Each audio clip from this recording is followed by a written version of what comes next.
మాంగళ్య shopping mall ఆర్సీపురంలో Ambedkar statue ఎదురుగా July 12న రాశి ఖన్నా చేతుల మీదుగా గ్రాండ్ ఓపెనింగ్. తెలంగాణలో జరుగుతున్న ఎస్ఐఆర్ ప్రక్రియపై రాష్ట్ర ఎన్నికల ప్రధానాధికారి సుదర్శన్ రెడ్డి కీలక విషయాలను వెల్లడించారు. ఫస్ట్ ఫేజ్ లో ఎన్యూమరేషన్ ఫార్మ్స్ పంపిణీ ఆల్మోస్ట్ 99.5% కంప్లీట్ అయిపోయిందన్నారు. ఇప్పటి వరకు సుమారు 80 లక్షల మంది ఓటర్లు తమ ఫార్మ్స్ ని పూర్తి చేసి తిరిగి అధికారులకు అందజేశారని చెప్పారు. అయితే పట్టణ ప్రాంతాల్లోని ఎస్ఐఆర్ ప్రక్రియలో కొన్ని ఇబ్బందులు ఎదురవుతున్నాయన్నారు సీఈఓ సుదర్శన్ రెడ్డి. మరింత సమాచారాన్ని మా సీనియర్ కరెస్పాండెంట్ ఎలిందర్ ద్వారా తెలుసుకుందాం. తెలంగాణ రాష్ట్రంలో ఎస్ఐఆర్ ప్రక్రియ వేగంగా జరుగుతుంది. దీనికి సంబంధించి మనతో మాట్లాడేందుకు ప్రధాన ఎన్నికల అధికారి సుదర్శన్ రెడ్డి సార్ మనతో ఆయనతో మాట్లాడదాం. సార్, ఇప్పటివరకు ఎన్యూమరేషన్ ఫామ్ పంపిణీ డిస్ట్రిబ్యూషన్ ఎంతవరకు వచ్చింది? మన రాష్ట్రంలో ఎస్ఐఆర్ ప్రక్రియ అనేది గత నెల 25వ తారీఖున మొదలైంది. ఇప్పటి వరకు ఈ ఎన్యూమరేషన్ ఫేజ్, ఈ ఒక నెల ఎన్యూమరేషన్ ఫేజ్లో ఎన్యూమరేషన్ ఫామ్ డిస్ట్రిబ్యూషన్ అనే దాన్ని తీసుకుంటే 99.5%, 3,38,00,000కు గాను 3,37,00,000 పైచలకు పూర్తయింది. సో డిస్ట్రిబ్యూషన్ వరకు తీసుకుంటే ఈ విధంగా ఉంది.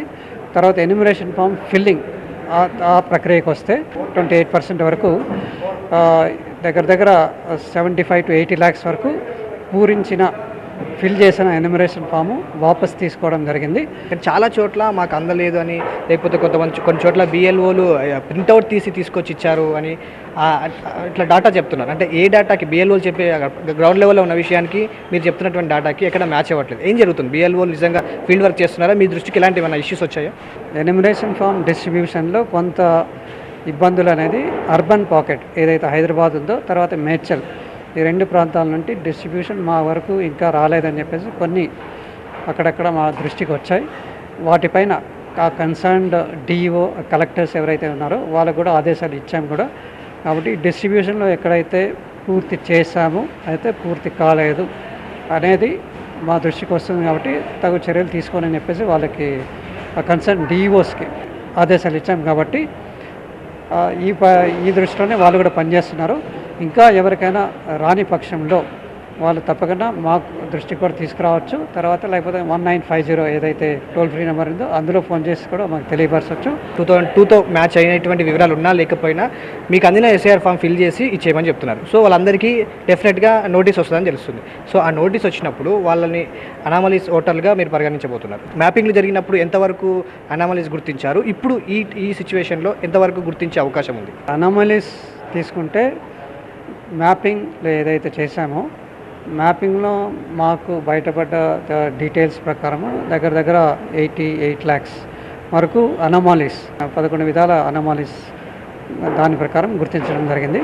ప్రతి ఒక్కరూ ఎన్యూమరేషన్ ఫామ్ ఫిల్ చేసి ఇవ్వాల్సి వస్తుంది. ఎన్యూమరేషన్ ఫామ్ ఫిల్ చేసి ఇచ్చిన వాళ్ళకి ఈ అనామాలీస్ ఆల్రెడీ ఉన్నాయి కాబట్టి దీని ప్రకారం నోటీస్ అనేది ఇస్తారు. ఆ నోటీస్ ఇచ్చిన వారు ప్రతి ఒక్కరు ఆ నోటీస్ పీరియడ్ ఏదైతే ఉందో ఆగస్ట్ అండ్ సెప్టెంబర్, ఈ నోటీస్ పీరియడ్లో ఫస్ట్ నెలలో నోటీస్ అనేది ఇస్తారు.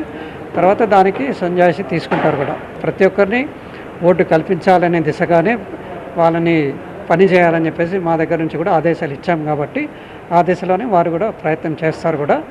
నోటీస్ ఇచ్చినంత మాత్రాన మీ ఓటు తీసేస్తారని కాదు, అందులో ఉన్న చిన్న చిన్న అనామలీస్ కానీ పొరపాట్లు కానీ సరిచేయడం కోసమే ఆ నోటీస్ అనేది ఉంటుంది. కాబట్టి ఆ విధంగానే వాళ్ళని కూడా పనిచేయాలని చెప్పి కోరడం జరుగుతుంది. సో ఒకే వ్యక్తి 2-3 చోట్ల ఎన్యూమరేషన్ ఫామ్ ఫిల్ చేసి బిఎల్ఓకి ఇచ్చేస్తే 2 చోట్ల ఆన్లైన్ ఎంట్రీ జరిగితే అది ఆటోమేటిక్గా మళ్ళీ డూప్లికేట్ వచ్చే అవకాశం ఉంటుంది కదా. దాన్ని ఎట్లా గుర్తిస్తారు? అంటే ఈ ప్రాసెస్లో గుర్తించే అవకాశం ఏమైనా ఉంటుందా? అంటే ఒకటే చోట మాత్రం ఉండే అవకాశం ఏమైనా ఉంటుందా? లేకపోతే దానికి మళ్ళీ సపరేట్ వేరే ప్రాసెస్ ఏమైనా ఉందా? ఇప్పుడు జరుగుతున్న ఎన్యూమరేషన్ ఫేజ్ కానీ తర్వాత ఎస్ఐఆర్ ఫేజ్లో వాటిని గుర్తించే అవకాశం తక్కువ. తర్వాత సాఫ్ట్వేర్ రన్ చేస్తారు. ఒకే వ్యక్తి 2-3 చోట్ల పూరించి ఇచ్చారు అనేది సాఫ్ట్వేర్ రన్ చేసినప్పుడు బయటపడతాయి. బయటపడినప్పుడు ఈసారి నుంచి ఎలక్షన్ కమిషన్ ఆదేశాలు తప్పకుండా ఎక్కువ కొంచెం స్ట్రిక్ట్గా కూడా ఉండడానికి అవకాశం ఉంది. ఆ ఆదేశాల ప్రకారం వారిపైన తగు చర్యలు తప్పకుండా తీసుకుంటాం. శివకుమార్తో ఎలిందర్ రెడ్డి, TV9 హైదరాబాద్.